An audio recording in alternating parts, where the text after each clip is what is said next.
Hi guys, welcome back to another video. In today's video, I'm going to have some Division 10 online ranked gameplay in the middleweight division using none other than the newly added Bo Nickal. And this is following suit from my last video where I used the newly added Raul Rosa Jr. And now we're going to be using Bo Nickal. And for those of you who don't know who this man is, he is an absolute dominant wrestler. Accomplishments and achievements out of the room. I'm going to be honest, I don't know too much when it comes to wrestling because it isn't as big over here in the UK, but from what I've seen online and looked at his credentials and seen the way people speak about him, his wrestling background is nothing short of phenomenal, and he's obviously a fierce competitor, wants to win. I saw his last fight on the Contender Series. I think it's the one where he got the triangle, so it's good to show that, he's got the understandings of jiu-jitsu, which again, I'm not surprised. Obviously, if you're a wrestler, it'd be fundamental for you to learn jiu-jitsu and, become very proficient there, because my one thing against a fighter like Kamaru Usman, who is phenomenal, I mean, one of the greatest welterweights to ever do it, but when it came to his jiu-jitsu, he's just not an offensive threat. Like, no one's ever worried about Kamaru Usman submitting them. They're worried about getting smashed, but they're not worried about getting submitted. Now, I think if Bo Nickal puts that fear into getting submitted as well, alongside how dominant he is at grappling, I think these opportunities, I think he's in the perfect division to just reach the top flight very easily, because there's very few matchups that can give him real big problems. And I wouldn't even be surprised if the UFC tried to use someone's star power like Darren Till, for instance, and make that matchup in the near future. Darren Till's a big star still, even though he's on about 3 or 4 losses in a row. He's still a big star. A lot of people know who he is. Obviously, strung up a friendship with Hamzat Chimaev. Put these two together, see what happens, and if Bo was to win, which is the most probable outcome, his star power would go through the roof. And now we'll see what happens with him. He's a very promising rising star, and we'll see what happens, but definitely looking forward to seeing him inside the octagon. You can see here that I'm against Alex Pereira, so it's 2 different specialists right now. You've got a kickboxing specialist, and you've got me using Bo Nickal being a wrestling specialist. And of course, what I'm going to do is look to get the fight onto the ground straight away, which is exactly what I did.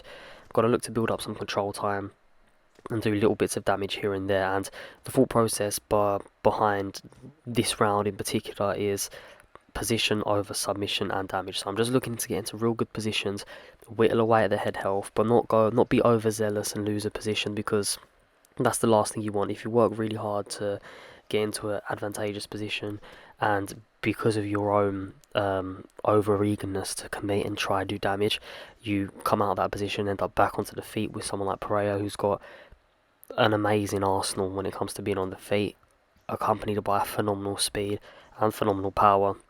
You're really making a recipe for disaster. So I will be patient and I will stay on him as long as I need to, and just look to keep the whole fight onto the ground. And once I wear him down, once there's no stamina, once there's no chin health, that's when I'll start posturing up and raining down big blows, or looking potentially for a submission finish. And coming into round 2, after a very strong round 1, you can see stamina's in good position. Good check to the leg earlier on, just there. You can see I went to shoot for a takedown. I'm backing away, doing a good job of avoiding some of these strikes. And Bo Nickal's speed didn't feel too bad. It was more so the power just didn't feel like it was there. But you can definitely strike to set up and get into that takedown range, which is the main thing I would suggest. Do not stand in a fight with the elite of the elite in the middleweight division. If you're trying to stand with a Robert Whittaker, Israel Adesanya, Alex Pereira against a good striker, you're asking to be slept. And believe you me, it will happen if you keep standing, because these guys all have tremendous power and phenomenal ranges, and the arsenal of striking they have is phenomenal. So if you're against elite of the elite, oh, beautiful overhand right there, great knockdown into a beautiful takedown. And you can see there, look, knocked him down, got into tied up position in the clinch, and instantly what did I look for? A lot of people would have thrown strikes. I instantly go to the takedown, because that is what Bo Nickal specialises in, and you can't divert from the game plan too much. And here again, just going to whittle away, drain stamina, and if the opportunity presents itself now to do some ground and pound because his head health's a little bit lower, I will look to take it. But I'm just going to try to keep Pereira guessing for as long as possible. But while this is going on, I just want to say a huge thank you for all the support on the channel as of recently. Sorry I haven't uploaded for around a week. I've just come back from Barcelona, was on holiday with some of my friends and had a real good time, and come back and had to record this video very quickly for you guys. I was meant to record it before I left, but my audio wasn't working, so again, apologies for the late upload. But once again, just thank you for the tremendous amount of support on the videos as of lately. Getting a lot of subscribers, a lot of interactions, and I really appreciate all the comments and content suggestions I do get around to, trying to record and take action on your suggestions. So if you do enjoy the video, don't forget to leave the like and subscribe for more UFC 4 content. I think I'm 2 away from 500 subscribers, which is absolutely crazy. I think that is a massive milestone. I'm very proud, but it wouldn't be possible without your guys' support, so thank you very much. And getting back to the video now, you can see the ground and pound is really starting to take effect. And again, this is a combination of many things. It's the good work in round 1 where I whittled away at the head health, slowly lowering it.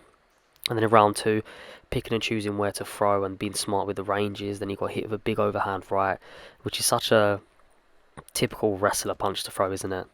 Just wing the overhand right and see what happens. Now he gets on top here, was spamming the straight, so we end up slipping and getting up. And again, I'm very comfortable here. You can see good head movements, get away from some of those strikes, and his head health right now is just not there. Caught that kick, was taken into defense, and anyone that watches me knows exactly what would have happened from there. I would have taken him to defense and then just lifted him up and dumped him on his head, or taken his back, but whatever. Somehow, some way, that fight was getting onto the ground. And look at the stamina. The stamina difference. It may not seem big, right, for a round 3, because he can still unload and fire off a lot of combinations, but let me tell you something, this difference is absolutely huge when it comes to grappling, because I'll be able to reverse positions a lot easier. If he winds up on top and I trap his arm, I'll be able to, reverse position a lot easier again. I mean, that head kick, by the way, was so well timed, and you can really look to mix stuff up when you are using wrestlers, as long as you've got them hurt. And you can see he's resorting to all the cheesy things here. He's going to knee, elbow spam, spinning elbows, and just constantly try elbow, because he's really infuriated. He's had absolutely no success. I mean, been taken down a lot, been worn out, knocked down in the second, now and knocked down in the third. It takes me down there as more of an ego thing, most probably, just to be like, oh, I got one back. But that's not going to do anything right now. He's in a terrible position. He needs to look for the finish, and I can just look to really play it out here, but that's not something I'm going to look to do. I'm going to look to get this fight back onto the ground, even though I'm having success on the feet. There's another knockdown, and I'm going to look to ground and pound or get a submission and finish this. And I end up getting reversed here into a very bad position, but good denier there. Again, stamina's in a good position, head health's in a good position, body health's in a good position, so I've done a very good job of mitigating damage, and it's one of the more difficult things to do when fighting a Pereira, just because of how powerful he is. It doesn't really take a lot to break your block and then get the easier sort of knockdowns. Try to get into half guard. Good job there from my opponent reversing the position. Again, that's where stamina management's key, and he reversed at the right time where he had more stamina and ended up in the dominant position. Now here, he throws strikes, gets reversed, and here I'll always look for the armbar. I'm going to be honest, I think the armbar is a great submission from here. More often than not, it works, and it's very hard for people to get out of, and it's one of my favourite submissions, and especially because his stamina was low. And I was very surprised Nickal didn't have it. And I was very disappointed, to be honest with you. Everything else about him I think is very good. His wrestling and grappling is obviously phenomenal, but the fact he didn't have that submission from there was a bit alarming to me, so bear that in mind. His submissions are good, but not the upper echelon of the division. Wrestling's fantastic, he can compete with anyone in the division, and his striking's good enough to engage in the wrestling. But yeah, overall very good fighter to use. Did enjoy him. If you did enjoy the video, don't forget to leave a like and subscribe for more UFC 4 content, and I'll see you next time. Thank you.